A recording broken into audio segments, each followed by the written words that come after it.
Welcome everyone. Thanks for joining us on this very hot August evening. In this hour, Dr Jenny Gilbert will be talking about the Hodson Shop Collection and the rise of mass fashion in the Black Country. Please send in any questions via the Q&A box and we'll go through them at the end of the talk. Over to you, Jenny. Okay, thank you for the introduction there, Claire, and thank you so much for this opportunity to be able to talk to you all today as well. Thank you for giving up your time on this really rather hot and stuffy Tuesday afternoon, and it's great to see so many of you here. So I'm just going to start sharing my screen and we can make a start. Okay, so I'm Jenny Gilbert. I am a fashion historian. And I am also very interested in the history of fashion, particularly within the Black Country. This interest kind of began back in around 2012 when I began my PhD at the University of Wolverhampton. I was very lucky to get funding from the Arts and Humanities Research Council to collaborate with Walsall Museums, which is now Walsall Leather Museum, on a research project looking at the Hodson Shop Collection. So the Hodson Shop Collection, I'll be giving you an introduction to the story of this collection and the shop, the Hodson EA and FS Hodson General and Fancy Drapers. I'm going to be telling you the story of that business and the collection that came from it. And I'm also going to be linking it into the rise of mass fashion in the Black Country. And I think the collection is really interesting because what it does, it gives us a glimpse into how fashion infiltrated people's daily lives in the early to mid 20th century. And by studying the Hodson Shop Collection, you get this really kind of big view of how it was becoming this intrinsic part of working class people's existence, you know, that people's wardrobes were changing and developing. And I'm also going to be touching on some more recent research that I've been doing into the wholesale trade in Birmingham and the Black Country. And the wholesalers, these were the people who were supplying the stock to the Hodson shop. So just to give you a quick outline, I'm going to start off by talking about the history of the Hodson shop and the Hodson family itself, because the business and the family are kind of intrinsically connected. Then I'm going to give you an introduction to the collection. I'm going to show you just a few quick highlights. The collection contains over 5,000 items, so it's really hard to kind of give it full coverage, so to speak. So I'm just going to pick some of my personal favourite aspects of the collection and share a few images of that with you. Then we're going to talk a little bit more about these Birmingham wholesalers that I just mentioned. And finally, we're going to kind of end with considering how we begin to research and consider fashion in the Black Country and look at some potential areas for future research into that subject. And then we'll have some time for question and answers, providing I don't rabbit on for too long. So please share your questions throughout the talk, and Claire will pose them to me at the end of the session. So the Hodson family, they were a prominent Willenhall lot-making family. They'd been living in the town since around 1792, and they've been involved in the lot-making trade since that point. Those of you who perhaps aren't familiar with Black Country history or the story of Willenhall, the town was a well-esteemed sort of lock-making region. Many local families were involved in the lock trade as well, and the Hodsons were one of those families. John and Sarah Hodson moved to their property at 54 New Road in around 1905. And at that point, New Road was considered one of the premier streets in the town. And at that point, John Hodson, supported by his son Edgar, were running a very successful lot-making business from a small workshop located in the courtyard at the rear of the house.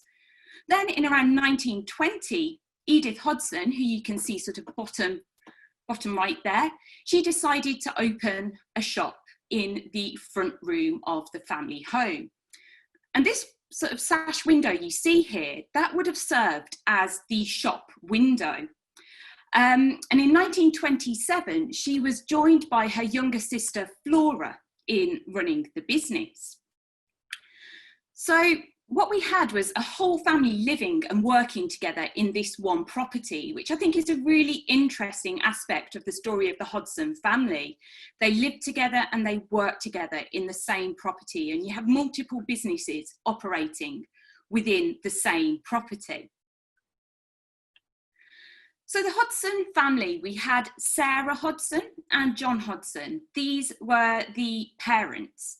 Then they had 4 children. We had Ida Hodson, who was born in 1888, Edith Hodson, who was born in 1891, Edgar, who was born in 1895, and the youngest, Flora, she was born in 1899.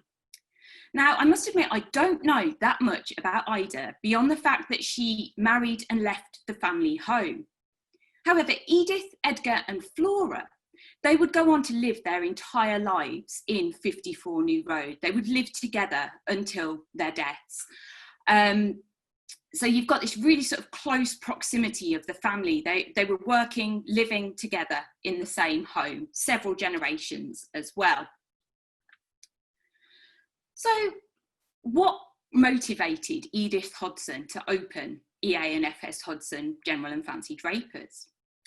We can begin to think about it. Sorry, I've noticed a typo there, female. It's meant to be female, sorry about that. It was part of, we can contextualise it as part of the female craze for shopkeeping. It's this idea that in the period, kind of in the early 20th century, especially kind of in the build-up and post-World War I, women were opening up shops in the front room of their family homes. However, it's not quite as straightforward a story as that. So post-World War I, in 1921, it was reported that 9.5 million women were still unoccupied and 4.3 million women were in the labour market. So this idea that the First World War had forced more women into the world of work wasn't necessarily true. There was sort of a little bit of a peak of women in work, and then very soon it went back to kind of business as usual, and a lot of women sort of, I guess, retreated into the domestic sphere. However, this female craze for shopkeeping, what we saw was a huge number of these small independent drapers shop open, but a lot of the time, these were very small scale enterprises. So when Edith and Flora decided to open their shop, it was fairly par for the course for women to be doing this, but at the same time, they were doing so in a very sort of male-dominated work environment. So for them to take the decision to open their shop, it would have been, quite a big decision for them to make. And we can sort of only speculate over the reasons that motivated them to do that. It could perhaps have been the fact that so many marriageable young men had died during the First World War that perhaps they felt that their marriage options were limited and wanted to find a way to sort of support themselves. And shopkeeping would have provided them with an opportunity to do that. But I just sort of want to highlight how male-dominated the world that they were entering was. Even though it was largely feminine clothing wholesale, this industry was still hugely male-dominated.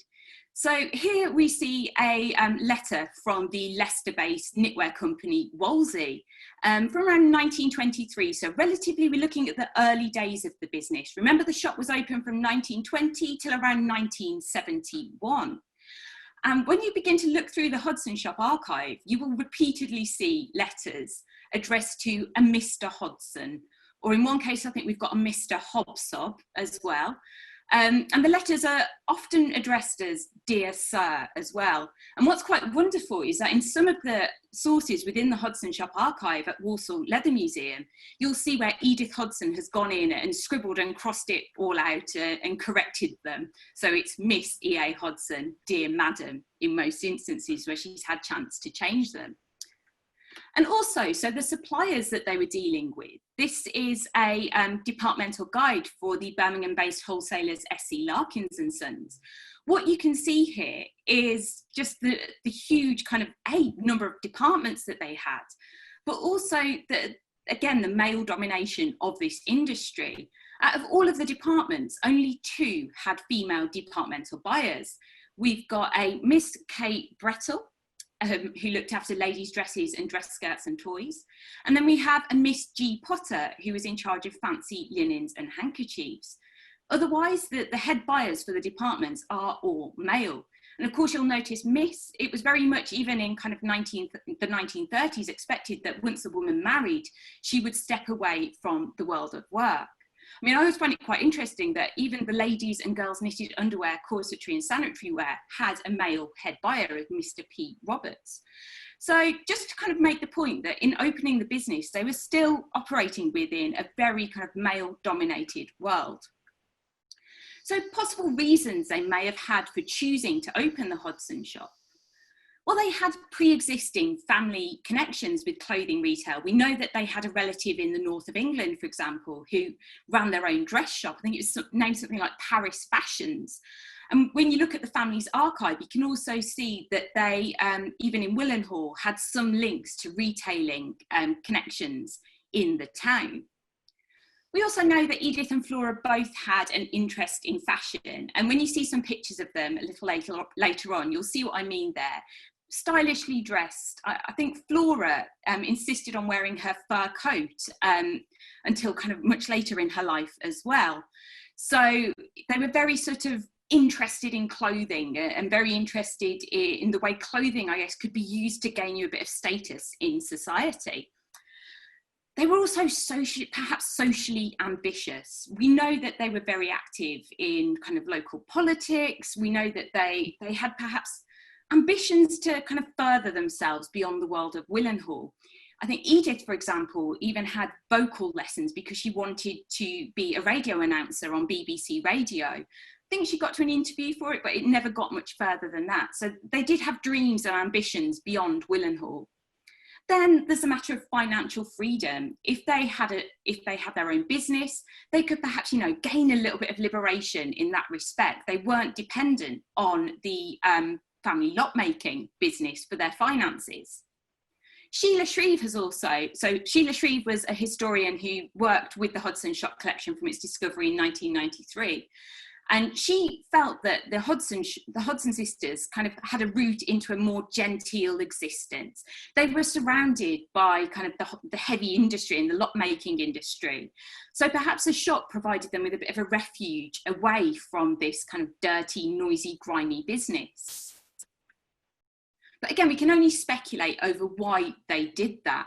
We don't really get much kind of a personal insight into their lives. I mean, every now and then in the Hodson Shop archive, you might find little scribbled notes in the margins.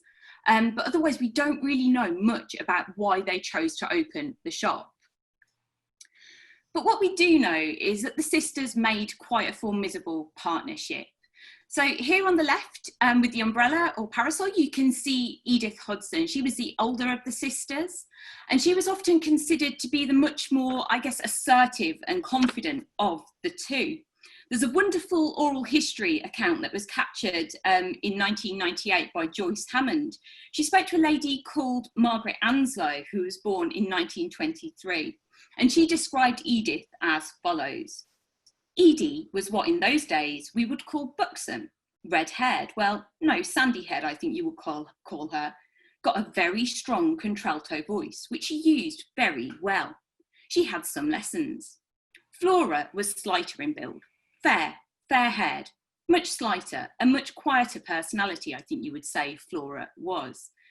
And I think when you look at these pictures of the sisters beside one another, you do get that kind of sense that Flora, perhaps something about her just seems that little bit softer and a little bit quieter, whereas Edith seems to be a much more kind of forceful presence. And when you look through the Hodson Shop archive, you see little traces of kind of quite a feisty character coming through in the operation of the business from Edith. I've just got a few examples of that to show you now. So this is a letter from, again, a Leicester-based company, Encora and Sons. They specialised in hosiery and knitwear.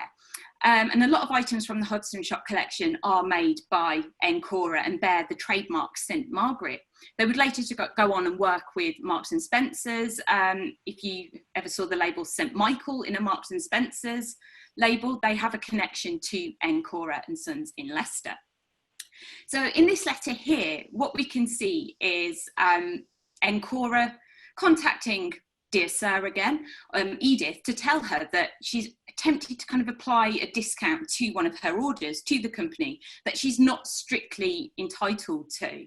And you see this happening quite a few times in the archive, that they're sort of chancing it, they're trying to get discounts on their orders to the various suppliers. And more often than not, they get caught out, but I think they must have got away with it enough in order to make it worth their while to try and do it. And another one, and this is one of my favourite stories that emerges from the Hodson Shop archive, is the story of Mrs. Griffiths and her order for a coat that was placed in July 1921. So in this letter, what we can see is Edith writing to the husband of Mrs. Griffiths. Now, at this point, up until kind of the sort of later 1930s, debt could only be kind of mounted up in the name of the husband. The woman's debts automatically transferred to their husbands. So for Mrs. Griffiths to be contacting, for Edith to be contacting Mr. Griffiths instead of Mrs. Griffiths, it is pretty standard at this point. But what we have here is Mrs. Griffiths had ordered a coat in July 1921. And what you can see here is Edith writing and demanding payment for it. She writes, "So before placing matter in county court, I thought I had better let you know, in case you would prefer for same, instead of allowing it to go into court." So Edith wasn't afraid to sort of threaten legal action on customers who didn't pay for their goods on time. And what I found the other day, and I got really quite excited about, was the order for Mrs. Griffiths' raincoat. And this is dated August the 5th, 1922.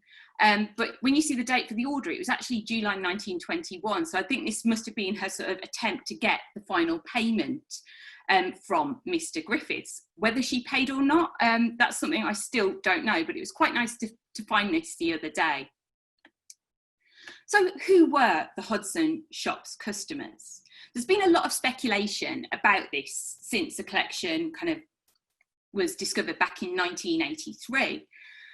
And what I can only really conclude is that it was a mixed clientele. The collection is often framed in terms of working class clothing. And when you start to dig into it, it becomes that it perhaps wasn't that clear cut. The Hodson sisters, as I mentioned, they sort of had social ambition. They lived on one of the poshest streets in Willenhall at the time. And they moved in perhaps slightly different circles to many people within the local Willenhall lot-making community. And what I can only really conclude is that they stocked different items for different aspects of their customer base. And there was some lovely research done in 1998 by Emma Bryan, who studied the Hodson Shop Collection for her BA Design History dissertation. And she concluded that many of the clothes sold were priced well above the local lot-making community's financial possibilities and were also outside accepted peer group taste circles. And it's this idea that what counts as fashion or what counts as, acceptable dress within the world you occupy is very much determined by the people around you. And what's considered fashionable or what's considered respectable in one group won't necessarily be the same in another. And I think you can see this within the Hodson Shop Collection. You've got this mixture of really practical day-to-day items, so a lot of the underwear in the collection, a lot of the aprons and overalls, that they would have been perhaps for the wider Willenhall community, whereas some of the more fashionable items that were actually quite expensive, these would have perhaps been more for Edith and Flora's own personal friends and peer group. But what we do know as well is that the Hodson Shop offered credit for some of their customers. They offered a clothing club where customers could pay in a certain amount every week, and they could use that to purchase sort of essential items. And we also, throughout the archive, you find these documents, such as the one that's on the screen now. This is a customer account. And what would happen is that customers would take goods and they would pay them off over a number of months, and in many cases, a number of years as well. So with this, you've got potentially credit being extended to poorer parts of the community, which could have provided a lifeline to customers in times of need. We've got an oral history account from a man called Malcolm Lister, again collected by Joyce Hammond in 1998. Now, Malcolm was born in 1930 in Willenhall, and he visited the shop as a young boy, and he would run errands for his mother. And he describes having one of these credit accounts at the Hodson shop. He said, "We used to have an account, a little book, I presume today you would call it an account, where my mother used to pay a few shillings a week. If my mother owed anything, it would gradually work down until it was clear, and on it used to go like that. Oh, it went on like that for years." I think we've got an example of one of the longest running accounts in the archive. It was for a Mrs. Ely, who bought corsets on the 19th of June 1933, and she still hadn't paid for them on the 10th of July 1935. And I think this indicates something else with the Hodson sisters. They weren't necessarily the shrewdest business women. They would often let customers kind of carry on accounts over prolonged periods. But I think this is a way, perhaps, we can in a way consider this as a bit of a community service, that they were prepared to support people during times of need. And, you know, there would have been that element of trust that independent small shops were able to build up with their clients, kind of a mutual trust between customer and retailer. But it is also important to remember that the idea of extending credit to people, especially the poorest and the most vulnerable people within a community, also gave what Pamela Horn refers to as dominance over the lives of their neighbours by their power to give or withhold. That's a quote there. So it's this idea that you could sort of almost buy power over people within your local community with the threat that at any point that line of credit could be cut off. So the view on kind of customer credit is quite complicated, I guess. But when we look at the Hodson sisters, there's only a few examples of them kind of more aggressively chasing payments from customers. Quite often, accounts were allowed to sort of run on over a number of months and years. But one of the things that we do know from the oral histories and from a lot of the objects that survive within the collection is that as the Hodson sisters aged, so did their customers. We have examples of almost kind of Edwardian style garments within the collection. And the sort of Sheila Shreve talks about how in the 1940s, 1950s, you would have had women, older women in Willenhall who still dressed in an Edwardian fashion. So we're talking kind of blouses, shawls and long skirts. And when you look at other items in the collection, you begin to make these connections. So the image you see here, this is the Ramesses, and this is one of my sort of favourite kind of semi-comical items in the collection. It's a woolen women's combination. So it's a really kind of heavy knit, all-in-one undergarment. And I remember studying this in the museum a few years ago and being completely baffled as to why it had a split crotch. It's kind of a little bit of an odd feature to such a kind of, how can I put it, frumpy looking garment. But when you kind of think about that in terms of the wearer having this sort of Edwardian ankle length skirt, it would have actually made things like going to the toilet incredibly easy and much more practical for them.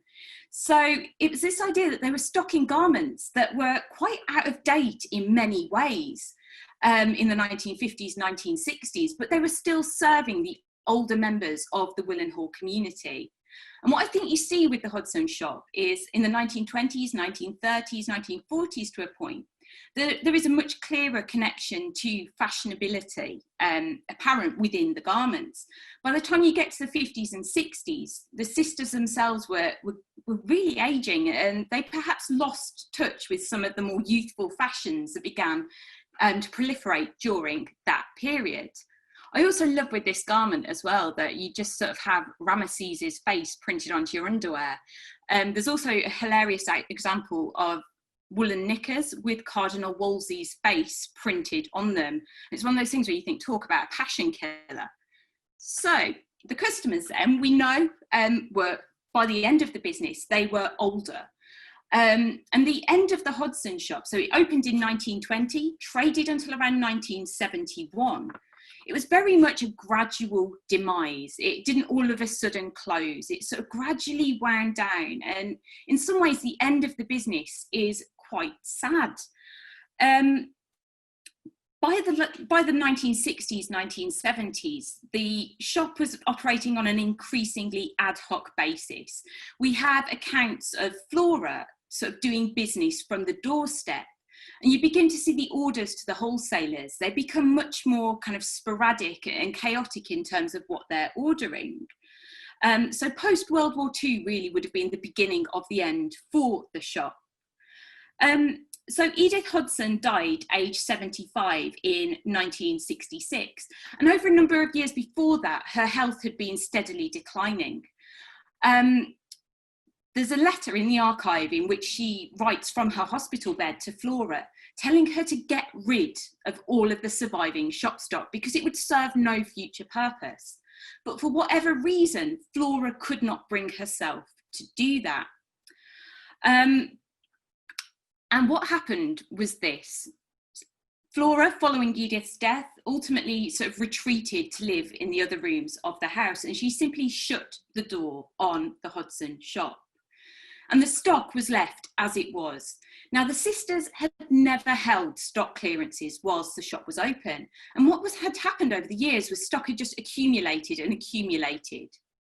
So when Flora died, sadly, in 1983, a team of sort of local history enthusiasts had been examining the property 54 New Road as a location for a museum celebrating Willenhall's lock-making history. They were aware that there was a shop, but when they opened the door and saw what was there, they were completely kind of blown away by it. These were lock historians, industrial historians, and they weren't hugely knowledgeable or that interested in the clothing and objects that survived from the shop. So at this point, they contacted Walsall Museum and Art Gallery, who at that point were really sort of a notable kind of collector of clothing and everyday clothing in particular. So they contacted Walsall Museum, and their curator, a photographer and an archivist all went along with Sheila Shreve, and they sort of went in to the shop. I'm just going to read a quote from Sheila Shreve, in which she describes her first encounter with the Hodson shop at 54 New Road. Imagine my delight when I first entered the house to find it was a clothing shop, though a somewhat primitive one.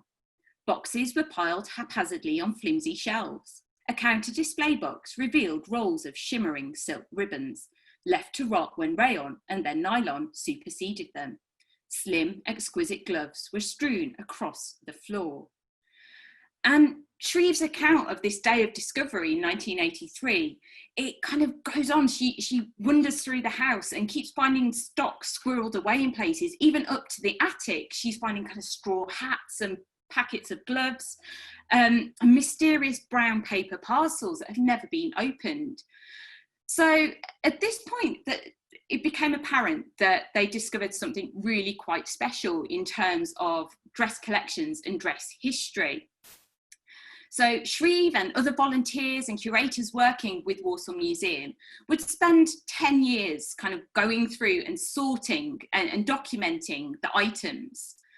But it was only in February 1993 that Walsall Museum officially acquired the collection. There's a bit of a limbo period when people weren't really sure what to do with it.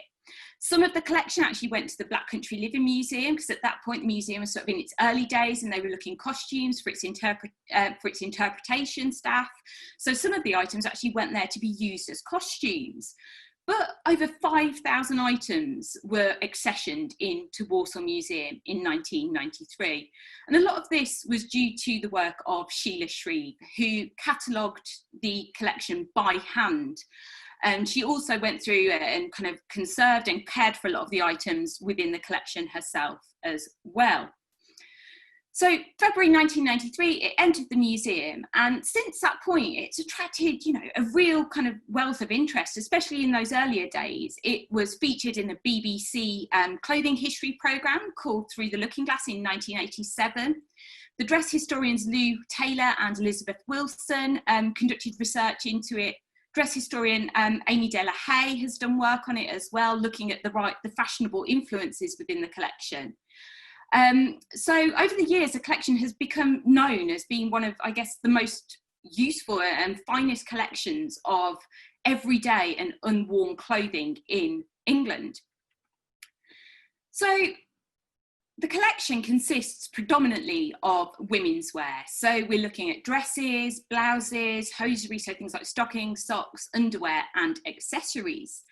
It does contain a small amount of menswear. Again, menswear is kind of largely underrepresented in museum collections. The view generally being that men's clothing, A, doesn't change that much, and B, it just gets worn out and thrown away. I'm not sure I necessarily agree with those arguments, but the Hodson shop, they just generally didn't sell that much menswear. And the small number of items that are there, they could well have been items that they purchased for their brother, Edgar. So what in there as well, in addition to the garments, what you will find is the packaging for them. A lot of the garments as well have these beautiful labels in. In particular, I'm fascinated by the rise of kind of synthetic fibres and the way that they were marketed during the 1950s, 1960s, and the information you get from the marketing copy on those labels as well. The idea of the wonder yarn, like Helanka, that you can see there. So it's packaged, it's unworn.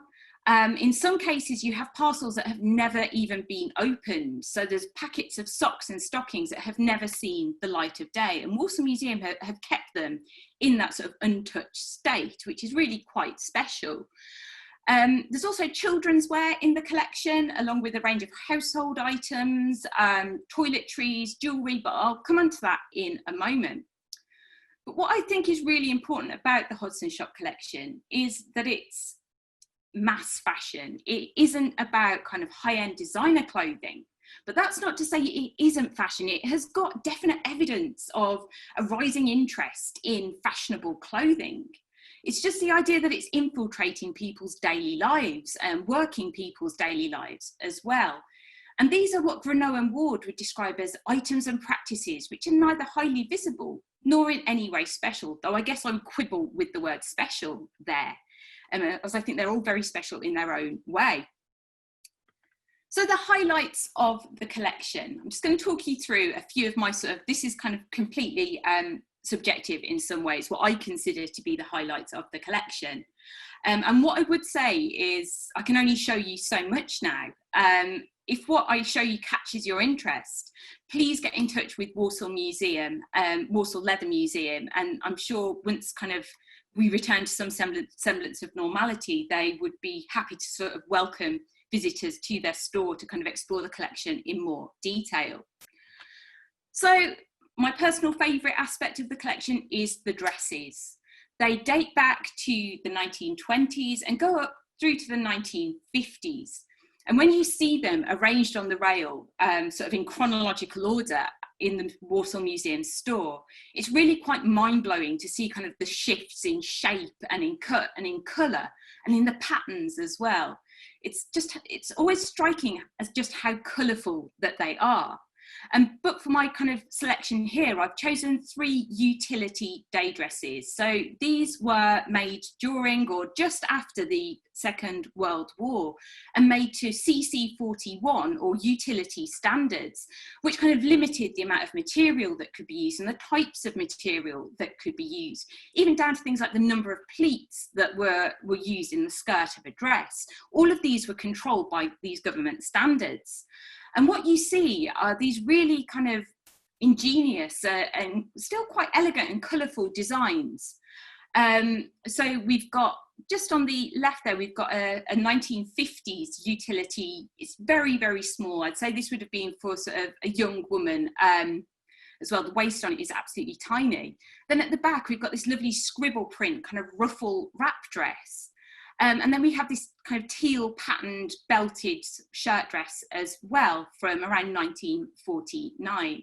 But from the early days of the business, you've got the sort of 1920s drop waist dancing dresses made out of lovely sort of slinky satiny material with kind of flowers pinned on the waist, right through to the sort of 1950s where you begin to see the fuller skirt appear, kind of following the wake of Christian Dior's new look, I guess, as well. So you sort of see the spectrum of mid-20th century fashion played out in the Hodson Shop dresses. Then we have the knitwear. There's absolutely masses of the stuff, lots and lots of cardigans, especially from the 1950s, where we see kind of nylon knit cardigans in kind of a range of colours. But then in the 1920s, we also see some really rather elegant stockinette rayon knit blouses, alongside the really kind of notable jumper suits. So the blue and pink outfit that you see on the slide on the mannequin there, this is a circa 1927 jumper suit made by St Margaret of Leicester. And I think this is one of those garments where you see those kind of fashionable influences. Amy de la Haye kind of connected some of these garments to the looks that were being popularised by the likes of Coco Chanel, the Parisian designer Patou as well. So the drop waist garçon style, which was all about kind of the flat chest, the drop waist as well, and kind of the loose figure skimming cuts of garments. And these jumper suits kind of fit into that kind of story. The rise of leisure wear in the 1920s and 1930s, and separates for women as well, where you had kind of more relaxed styles of clothing coming in. Then we have the blouses. As we've just seen, we have the knit blouses from the 1920s, 1930s, but some of the earliest garments in the collection are what we call Edwardian jumper blouses. So it goes back to the 1910s, which is why we think the sisters definitely had some kind of pre-existing connections to clothing retail. The fact that we have stock, these blouses going back to the 1910s.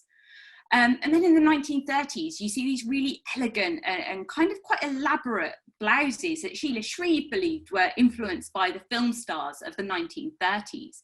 I couldn't find a good picture of my favourite one. It's an all-over kind of creamy pink lace blouse with this amazing ruffle, what we call a jabot at the neckline. But you see these really kind of detailed and ornate blouses in the 1930s. And then in the 1950s, things become a little bit more simple, but the waist becomes much more defined in these blouses as well. So again, you get this trajectory of change within fashion across the various decades in the blouses. Then there's a hosiery and underwear. We have things like stockings. You see this shift from silk to synthetics. So up until kind of the late 1930s, 1940s, stockings would have been made predominantly from silk or wool. But then when the synthetic fibre nylon became increasingly popular, it was a shift. These sort of luxury items became more accessible. And with the hosiery and underwear, I'm always kind of struck by the really kind of pretty and soft shades that you get in there of pinks and mauves and taupes. There's just something really kind of pretty about seeing a box of these stockings all together with the different colours stacked on top of each other. And also with a lot of these items, the packaging survives. So you've got this wonderful 1920s Woolsey artificial silk hose packaging there. Again, that shift away from kind of the silk stockings towards artificial silk or rayon stockings. Then we have the aprons and overalls. I find it really interesting looking at the aprons because they are a practical garment. And when you frame them within working class Black country women's lives, they would have been a really integral part of their day-to-day dress. I think I've even seen somewhere someone saying that they had a best overall that they would slip on over their other overall if they had to go and answer the door to someone. So practical garments, yes, but I think what you also see with them is that they were a source of fun and frivolity and expression for the people wearing them. So you see beautiful patterns right from the 1920s where you get these lovely sort of more abstract patterns through to the 1940s, 1950s where you get these huge kind of colourful and splashy patterns dotted all over the aprons. Then we have the jewellery and accessories. There's a huge amount of costume jewellery within the collection. I couldn't find a picture of my favourite item to show you. It's a 1950s charm bracelet that features different European dog breeds. I really wish I could find the picture for that, but instead you've got a beautiful sort of costume necklace here and some clip-on earrings. Again, there's countless items within the collection. And then there's the toiletries and cosmetics. I've got to say that these are some of the most evocative items within the collection for me personally. I'll never forget the day I went into Walsall Museum store in around 2011, and Catherine, who works at the museum, let me sort of rummage through boxes, and I opened this box that just had this overpowering aroma that I couldn't put my finger on. And it turned out that the box was full of cosmetics. It was lipsticks, it was powders, and it just took me back to being a little girl and going through my grandmother's makeup bag and that smell of kind of perhaps slightly past its best makeup. But what within the collection, you've got lipsticks, we've got beautiful face powders, perfumes, soaps as well. The soaps are particularly pretty as well. So you've got this other side, this kind of, I guess it's an area of women's lives that's kind of concealed in many ways. So you've got a huge amount of that alongside more mundane domestic items, I guess, such as cleaning products and things like toilet roll as well. Then there's the haberdashery in the collection, another huge section of the collection. It's really important to remember that whilst mass-produced clothing was gaining traction throughout the period the shop was open, home dressmaking and alterations were still prevalent. And so the Hodson sisters, though they weren't necessarily very good sewers themselves and they didn't offer alteration services themselves, they still sold the materials and the items that people would need to carry out this work themselves. So you've got patterns, you've got fabrics, you've got different types of yarn, you've got kind of little hooks and eyes and trims as well within the collection. So it's just a lovely sort of parallel history that's running alongside the rise of mass-produced fashion. So that was kind of a whistle-stop tour of the collection. There are handbags, hats, shoes, children's wear and household textiles within it as well. So please get in touch with Walsall Museum if you are keen to find out more. Just got another 5 or 6 slides. Claire, is that okay? Yeah, absolutely. Yeah. Okay, so I just want to kind of finally quickly go through where this stock was coming from. And I want to introduce you to the subject of my latest research. And this is the Birmingham Big Four. So the Birmingham Big Four were first referred to in 1935 in a gripping publication called The Textile Distributor. There was a column in there called Wholesale Viewpoints, and it was written by an anonymous author who was bemoaning the fact that the Birmingham houses were being underrepresented and under-recognised within the trade, even though they were arguably punching above their weight nationally.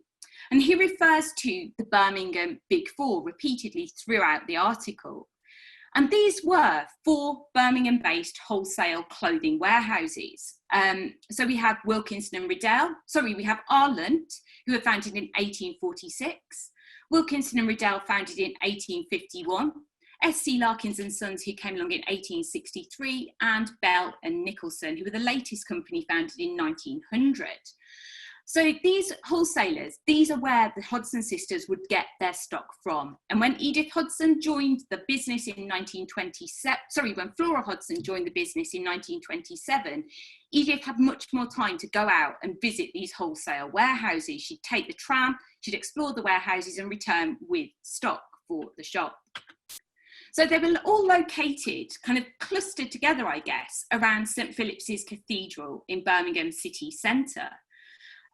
This is their approximate positions in around 1935 to 1937. So we've got Wilkinson and Riddell here. These were perhaps one of the largest of the Birmingham houses. They were based in the block that today is occupied by House of Fraser department store. Then just down from there on Cannon Street, we had Bell and Nicholson. Then over on Livery Street, we had SC Larkins, and on Old Square, we had R. Luntz as well. So they were located in the city centre, all fairly close to Snow Hill Station and to the tram terminus as well, so that their customers could get easily to and from them, and the stock could go easily to and from the warehouses as well. But I want to give you an indication of just how big the wholesale warehouses were. Their premises were, in some cases, almost palatial. They were really kind of grand Gothic buildings. Wilkinson and Riddell, you can just see from this aerial image, which I believe is the first aerial image of central Birmingham taken in 1919, but that's just a claim that I've read somewhere. I'm not sure if that's 100% true. You can just see how big the warehouse was and why customers would need those quite detailed maps to be able to orientate themselves within the warehouses. And the wholesalers, whilst they were sort of all about bulk, they were all about sort of shifting as much stock as possible, they were also acutely aware of cultural change and the changing needs of their customers' customers. They were sort of looking at what was going on in society, and they sort of had to adapt their business model to cater towards more kind of capricious tastes of customers, especially from the 1920s onwards. And I think this is reflected in a quote from Mr. W.G. Riddell of Wilkinson and Riddell Limited. At the annual general meeting in 1937, he stated, "The best suit, the best Sunday hat are, however, rather things of the past. You have only to go on any of the roads a little way out of Birmingham to see that. You realise that the amount spent on clothes these days needs only be very small. And what is more, the weight and bulk can be very small too." I think with this phrase, when I read it now, kind of in 2020, I get this kind of eerie feeling that in 1937, W.G. Riddell was in some ways preempting the rise of fast fashion, you know, the idea that cost and quality were no longer the key concerns. And in the other part of the quote, he talks about how people's attentions were getting distracted away. You know, they wanted to spend their money on other things like going to the cinema, going sort of out in people's motor cars. It's this speeding up of society that he was observing, and they had to adapt their business in order to cater to that.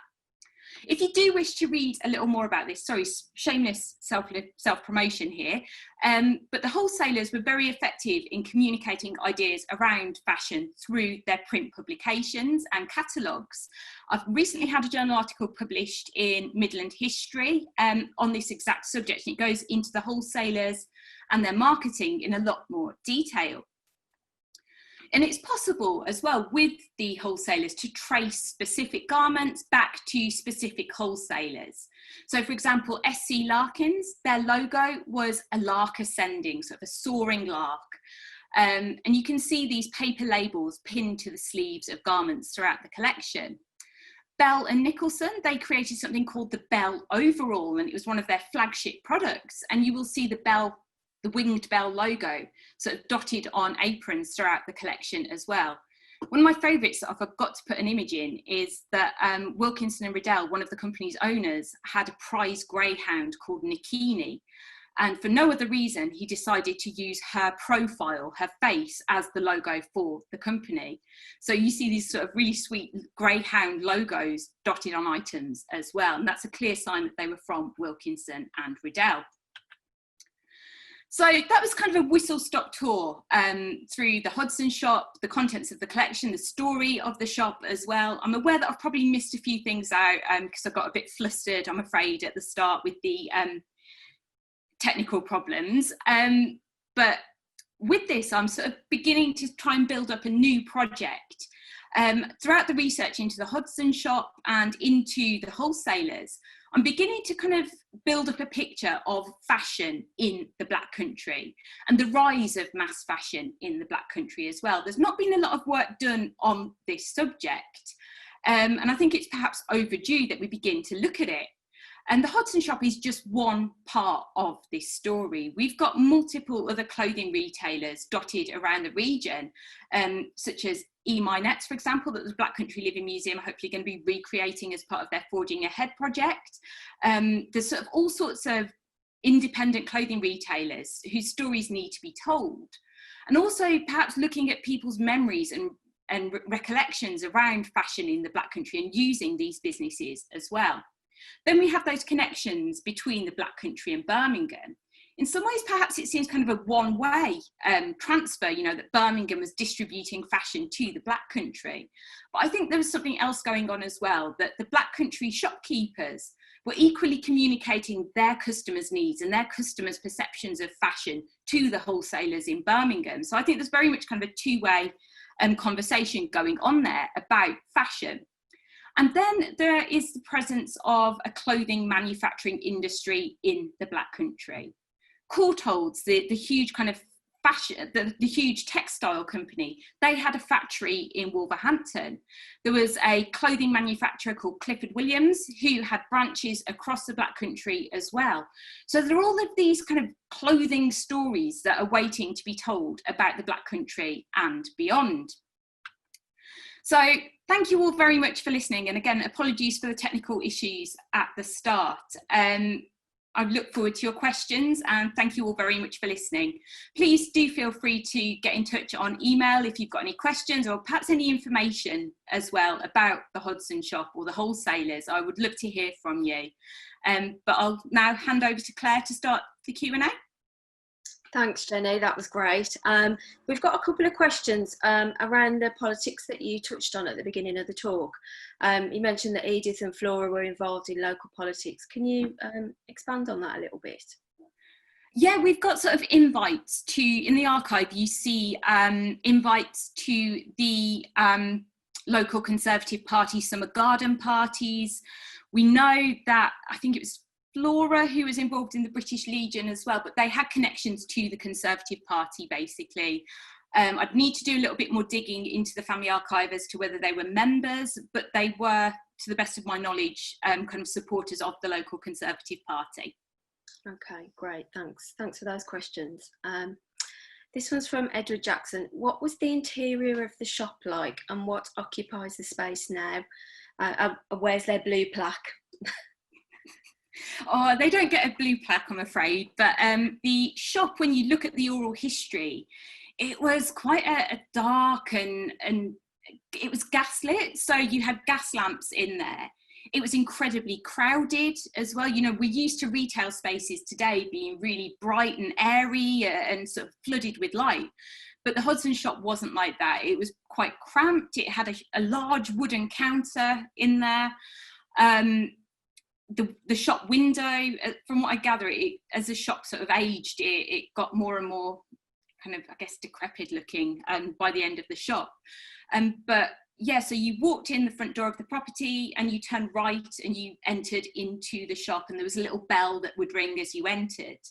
But overall, it would have been quite dark. It would have had kind of probably a bit of a smell coming from the gas lamps as well. And there would have been stock piled up everywhere, as you saw in some, I mean, the image at the backdrop, it's very faint at the moment, but it was just piled up everywhere. There was a fireplace, there were cabinets either side, and every possible surface, I think, would have been covered with stock. Today, it is a small kind of recreation of the shop, I guess. It's the locksmith's house got taken over by the Black Country Living Museum. It opens a few times a year. They have sort of special events there. I'm not quite sure what the plan is with that at the moment with the COVID situation. But yeah, it's got a small display case where you have a changing range of garments from the collection. I think there's a little gift shop in there as well. So it's sort of still serving a retail function. It's just not quite as cramped or stuffy as it would have been in the shop's heyday. Okay, thanks for that question. This one's from Wendy Fraser. Do you think that the discovered stock is also evidence that the sisters were not particularly skilled in business, or could there be another explanation why they did not shift the stock? Yeah, I've had a few conversations with people about this in the past, and I'm not sure that they were necessarily the shrewdest business people. The fact the stock piled up like that, the fact that they, you know, when you open some of their accounts books, they always go so far through filling them in, and then it looks a little bit like they gave up at some point.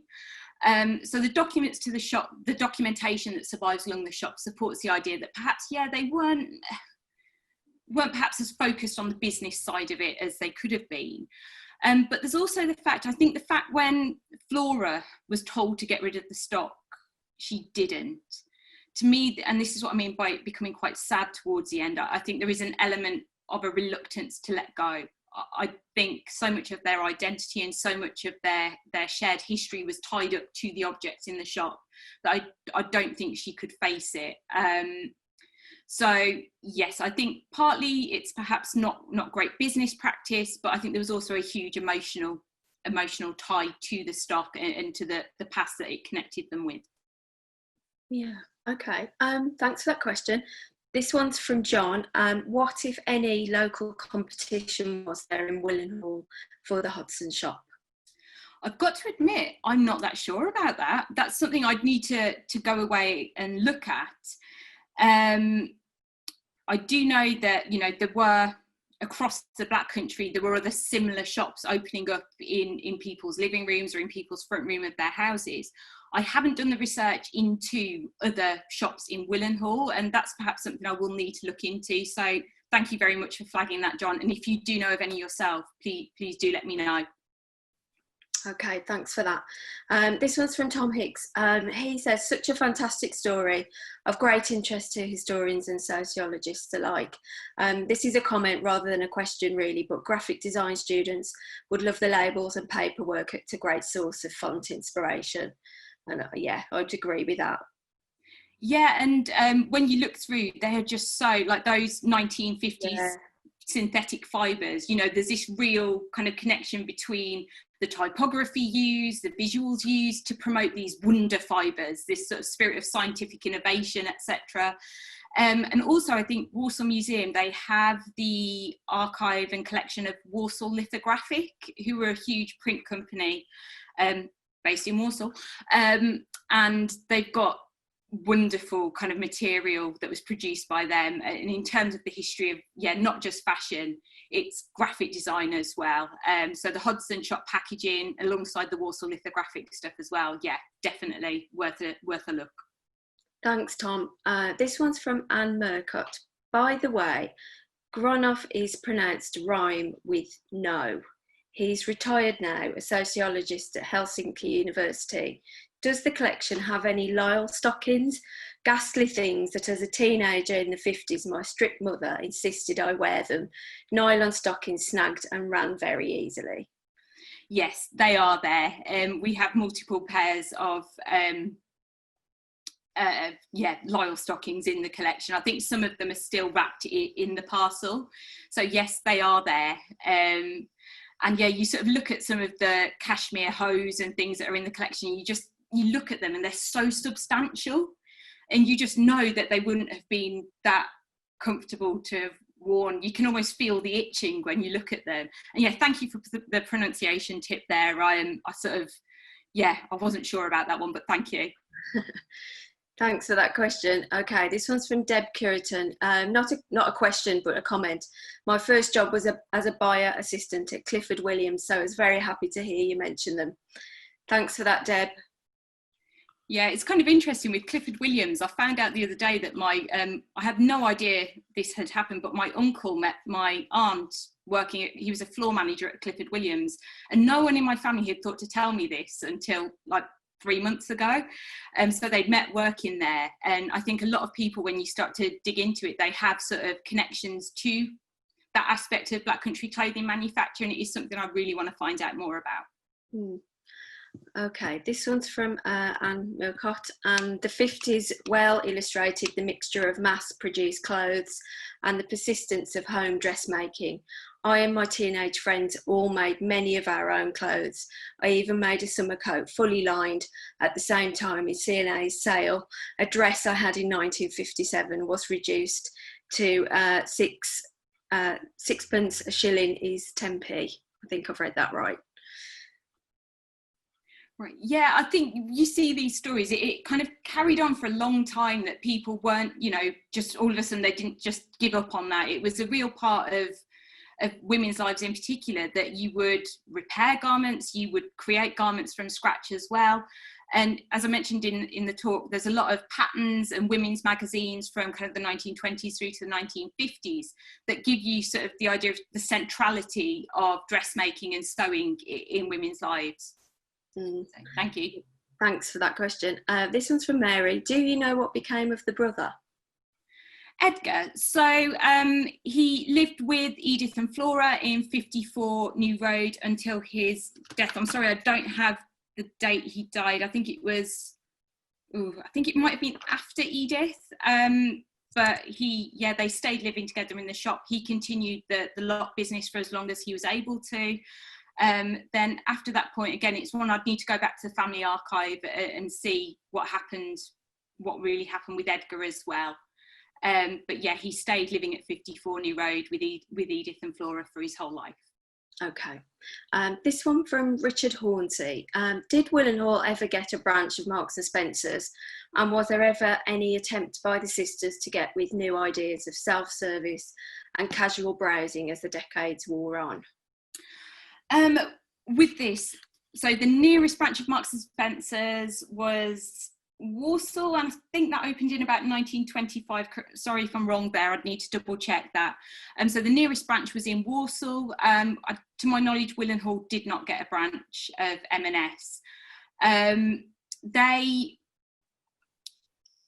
I have no evidence of them shifting away from the over-counter model of retail.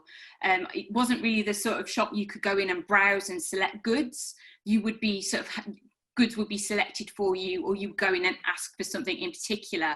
We do have some evidence of the sisters using the wholesalers' catalogues as sort of a retail tool, where they would, that they would let the customers perhaps flick through the catalogues and select items for them to pick up on their next trip to the wholesale warehouses.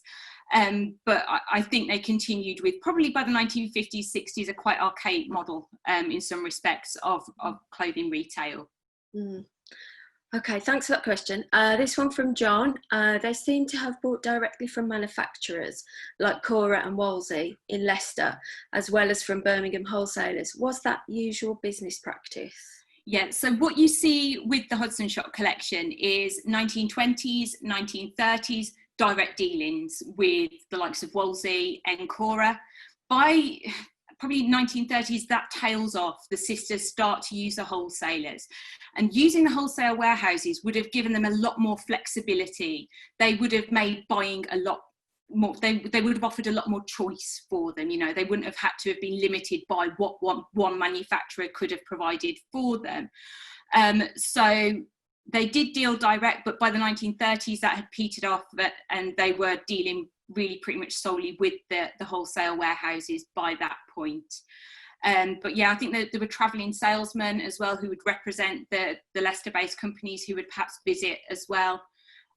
So in the early days it was a mixture, but as the business kind of matured, it was more the wholesale warehouses in Birmingham. There were also warehouses based more locally, so I think there was Ennals and Co, which were based in Walsall, that they used, but a bulk of their goods came from it was SC Larkin, Wilkinson and Riddell, and Bell and Nicholson were the key warehouses that they used. Okay, thanks for that. This one from Anne again. That's a very interesting picture of the relationship between retailer and customer, where the retailer proffered advice and displayed a superior knowledge of the stock that they thought would be suitable for the customer.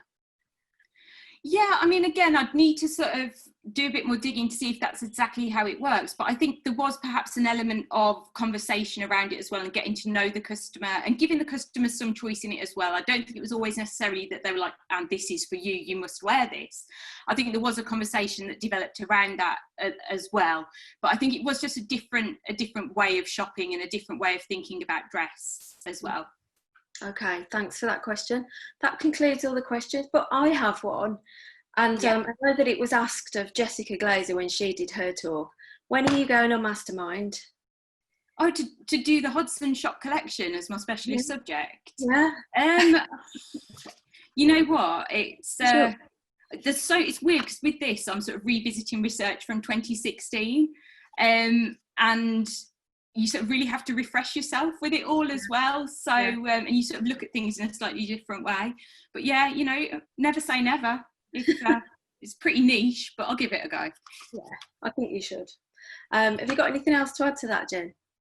Yeah, well, thank you all so much for the questions. They've been really insightful as well. And thank you all very much for your time. And again, I'm really sorry about those technical issues at the start. But I'll see if there's some way, if talk's been recorded, that we can maybe get that rectified as well. There were some really pretty pictures there. I'm sorry. Thanks, Jen. Thank you. Goodbye. I think, you know, maybe the heat just got to the computers today. Who knows? Huge thank you, Jenny, and hopefully you can join us again, and we'll have you in to talk about something else. Thanks to all of you for watching and for your questions. Our final ArtsFest Online event of the summer will be this Thursday, 13th of August, with Jessica Glazer reading from Beatrice Ward's VJ Day Diary, and this can be booked via Eventbrite. We'll see you all soon. Thanks very much. Bye. Bye-bye.